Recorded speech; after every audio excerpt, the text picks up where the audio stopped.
Pushpa 2 cinema benefit show release అయింది RTC క్రాస్లోని సంధ్యా థియేటర్లో.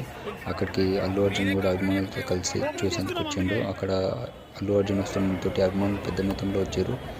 అక్కడ తొక్కిసలాటలో దిల్సుఖ్నగర్కు చెందిన రేవతి 39 సంవత్సరాలు తొక్కిసలాటలో కింద పడి గాయాలైనవి.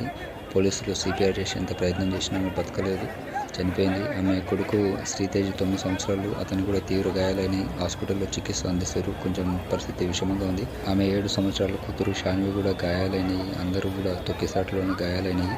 తర్వాత పోలీసులు లాఠీచార్జ్ చేయాల్సి వచ్చింది. ఇలా ఫ్యాన్స్ మధ్యన రిలీజ్ చేసే బెనిఫిట్ షోలకు ఫ్యామిలీతోటి పిల్లలను తీసుకొని పోవడం ఎంతవరకు కరెక్ట్ అనేది మీరు కామెంట్లో చేయండి. ఇంకొకసారి ఇటువంటి జరగకుండా ఉంటాయి. Thank you friends. వీడియో చూస్తున్నందుకు మీకు నచ్చితే లైక్ చేయండి. మరిన్ని అప్డేట్స్ కోసం సబ్స్క్రైబ్ చేసుకోండి. Thank you.